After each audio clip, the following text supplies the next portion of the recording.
So far this year I've reviewed 15 Seikos and 4 Citizens, but only 1 Orient. Does that make me an Orientalist?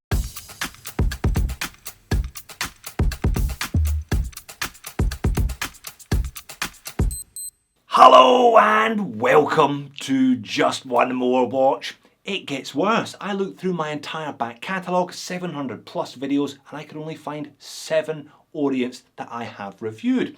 The Curator, a couple of Bambinos, the Mako, the Komatsu, the King Diver, and today this Orient Star Diver. Why have I ignored one of the biggest and the best Japanese budget watch brands when this is a budget focused watch channel? I wouldn't say that Orient themselves were underrated. I think certain of those watches, the Bambino and the Komatsu particularly, get plenty of love and they well deserve it. I think more that the brand is overshadowed by their bigger and much more powerful brother Seiko. One particular watch that I think is criminally underrated though is this one, the Orient Star Diver. Now you saw the pop-up. This watch was sent to me for free by JOMASHOP. You may well have spotted it in the unboxing video that I made a couple of months back. JOMASHOP are great. They let me pick watches that I'm interested in and I think you might be interested in. All they ever ask is that if you are interested in it, I leave a link in the description of the video directing you to their website. $440 US, that's the going rate for one of these from JOMASHOP, and I reckon you get a hell of a watch for that price. That pitches it right in between the Citizen Fugu and the Seiko King Samurai and King Turtles. I'm going to put all 3 of those Japanese middleweights head to head in a comparison video coming soon. I reckon the Orient might do very well for itself. Let's flip the camera and find out why. So what is so special about this Orient Star Diver then? Well, while I'm unboxing it, let's cut to the chase with a bit of macro. That is a good looking watch. Now you don't have to opt for the Aussie as green and gold or Brazilian depending on your perspective, and indeed I think JOMASHOP are sold out of that particular colour, but I'm sure you can find them elsewhere if you want to. Regardless, I think it's a really interesting design. Not one I've seen replicated elsewhere. Sure, it has a few quirks and idiosyncrasies, shall we say, as will be discussed later on, but overall I really like it. And it wears very nicely for a big watch as well. Really balanced, carries its weight well. The Lume is fantastic. Overall, I think this is a really strong offering. And because it's from the Orient Star range, it's a little bit posh, and that is reflected even in the packaging. It's like in a nice cardboard box. If you've ever bought a Seiko Paddy rather than one of the standard kind of Prospex divers, that's the kind of level, that's the one-up level in terms of packaging. Comes with a free rubber strap, this particular model. I haven't bothered, I'm not really going to bother. It's okay, it's Orient branded on the underside, and it does have a reasonable brushed hardware, but it looks like a lint magnet, it looks like a dust magnet, this one, and the bracelet is actually very good. For those who need to know, you know who you are. This is the RE-AU0307EOOB, and it comes with 3 spare links, so 8-inch, 8.5-inch wrist shouldn't be an issue. And overall, I really quite like the design. Now we have an unguarded crown, but I wouldn't necessarily call this one either retro or vintage. I think it's got a look all of its own. Very unusual hands that complement those slightly unusual indices. As I said though, it is a big guy. I measure it at just over 43mm in diameter with a thickness of 13.6. Now lug to lug 50.3mm. But don't worry, because look at that, straight down from those end links, because they are inverted female end links. 22mm lug width, bit of a taper down to 20, back up to 21.5 at the clasp. Sized up for me, 7-inch wrist, 191 grams. Now I do not normally go for watches this wide or this heavy, but this one just carries itself very well indeed. All stainless steel construction, nicely finished, I'll show you that in a minute or two. Unguarded vintage crown, 200 meters, it is divers, so it is ISO rated. Coin edge bezel there, bit of a slope on that bezel, it's just slightly conical, angles inwards. Again, a number of decisions here help make the watch wear smaller than it actually is. Now the bracelet, oyster style, but those are just single solid links, as you can see when I turn it underneath. Solid end links though, and it's a pin and collar system. Now the clasp, Normally I would complain about this style of clasp because it is pressed. It is par for the course though with Japanese dive watches at this price. I just have not seen a milled clasp at around this $400 to $500 price mark. This looks almost identical, almost materially identical to the ones featured on the Sumo and the Samurai, etc. And as such, it's actually pretty good. 4 holes of micro adjust and you get a built-in diver's extension. Fold over, double security pushers, and yeah, pop that out. If you do want to pop it over the top of a wetsuit at the weekend, you can. Standard of case finishing is perfectly commensurate with the price. I would describe that as a medium grade rather than a fine grade horizontal brushing on the mid case. All brushed this one, no high polish surfaces, well, apart from the end of the crown, and they have signed the crown, which is nice. That is the S for star because it is part of the Orient star range. I do like that coin edge bezel, and drilled lugs.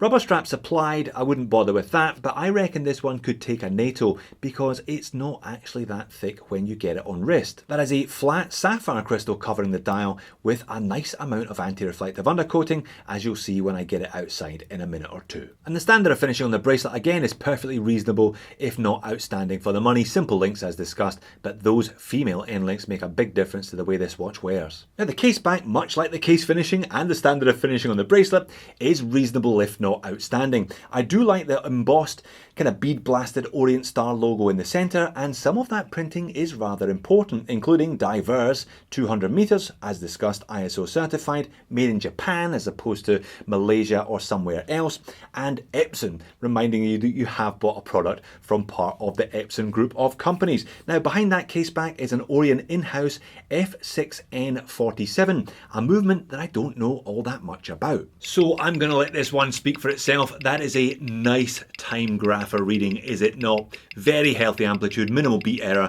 and bugger all variance. Stated tolerances on these ones from the factory are plus 25 to minus 15 seconds per day. Really, the big draw card with this one is a 50-hour power reserve with power meter on the front of the dial. I'll talk about that in just a minute or two. Not sure how many joules, but I do know it is a 3 Hz 21,600 vibrations per hour movement. I reckon it is the equivalent of a Seiko 6R, and you're struggling to get a 6R for under $500 these days, aren't you? All right, let's take this one back outside and have another look at the dial and hands under macro lens. I really like it. I love this colour scheme. I love the green and the gold. I love the sunburst effect in the dial. Sunburst can go kind of one of two ways. It can either look a bit cheap and cheesy, or it can look really good. And I think it looks really good, particularly in combination with the gold. So we have applied indices all the way around, rectangle up at the 12 o'clock, and oblong indices everywhere else. Look how nicely those indices match the hour hand and the minute hand. They are just so perfectly complementary. Clearly, one thing that this watch features that very, very few other competitors do is a power meter indicator up there at the 12 o'clock. It's a bit of a take it or leave it. I was always worried that it would just induce nervousness in me. You'd always be looking at that, wondering how much juice there was left in your watch. In reality, it sits there at 50. You take it off, leave it on your bedside table, put it on in the morning, it's at 45, and by 10 o'clock, it's back up at 50. If you're wearing this one as a daily, you can pretty much forget all about it. There's a date complication at the 3 o'clock. Let's circle back to that later, and it does get quite busy in terms of the text above the 6 o'clock. The Orient Star logo, once again, Orient Star, automatic, all printed in white, and then Divers 200 meters printed in yellow. I think that yellow goes nicely with everything. And it is, I think, a really interesting handset.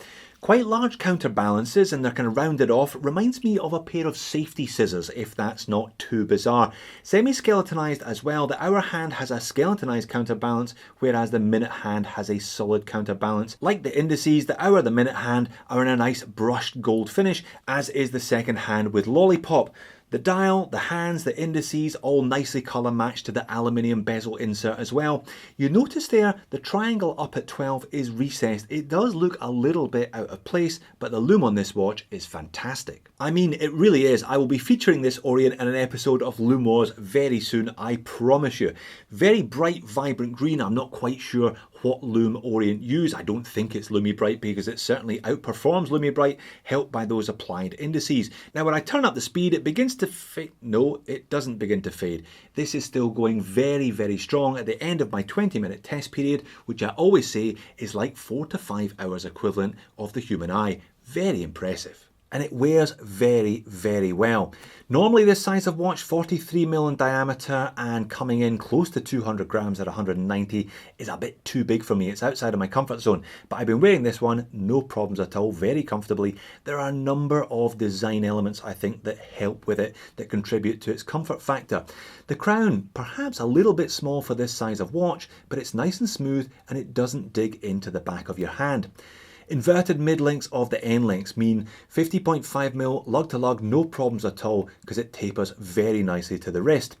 It's very well balanced in terms of weight as well, and this clasp, though technically not the most magnificent, is a great size and shape. It's actually really long, giving you quite a bit of security on the underside of your wrist. And there's actually very little articulation between those links. Now normally that means a watch on a bracelet wears a bit like a cuff, but when it's big and heavy like this, that's okay. It means it doesn't shift up and down the wrist and bash the back of your hand like it would do if it was on a Jubilee or a beads of rice or something like that instead. And if we return to the case for a moment, look at that high polish undercut, lug to lug on both sides. Now visually that means the watch looks a little bit smaller, it gives the impression of a thinner case. On wrist it is super comfortable. Now the case back does protrude a little bit as you saw, but once you get it on wrist it tends to settle into the wrist, meaning it wears like a 13 rather than a 13.5mm watch. Overall, a really nice piece of design then to make this big watch wear, well, if not like a small watch, like a very comfortable big watch, also a very legible big watch too. Outside natural light, you can see what I mean about the sunburst. It looks good rather than looking cheap. Great colour combo on this one and great anti-reflective undercoating. You do not always get that from the big Japanese brands at this price, but very good legibility outside, no problems at all. And that's another shot of it on my left wrist. Wears very well as discussed for all the reasons that I have discussed. But if you have a slightly bigger wrist than I do, this is my 7.25 inch right wrist, I think it looks even better. It wears okay on 7-inch wrists, it wears really, really well on bigger wrists than that. But of course, in amongst this veritable sea of praise, I'm going to find a couple of things to complain about, aren't I?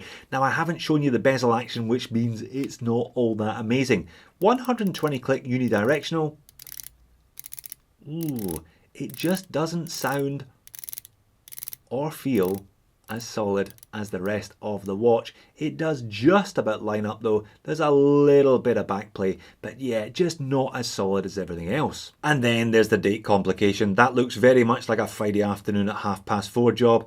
No beveling, no colour matching, no frame. They've just chucked it in there at the 3 and gone home for the week. What's the alternative though? I mean, colour matching I think would have been a good step if you are going to put it at 3. Would it work at 6? I know this is a kind of interestingly aligned kind of symmetry here with the power meter at the 12 and all of that text down there between the pinion and the 6. I reckon they could just about have coped with a date complication down there as well, particularly if it was colour matched. Let me know your thoughts. Would that have worked or would it have just been too much? Would you have preferred a no date version which would have alleviated this problem in the first place? So this Orient Star has been on the market now for 2 whole years and I think it has been criminally under-reviewed and underrated since then. There are less than a handful of YouTube reviews. I'm hoping that this one goes some way to redressing that. I'm also really looking forward to putting it head to head with a Citizen and a Seiko in an upcoming video. You may not like the look, it might be a little bit unusual for your tastes, but you can't deny the quality is there for the money that they're charging. So there you have it. That is a hell of a big and handsome watch for 440 bucks, don't you think? If you like Orient, slim pickings on this channel as discussed, why not check out my review of the small second Bambino, or the best dive watch you can get for $200 from a big brand anyway, the Orient Komatsu. Thanks for watching, I'll see you soon.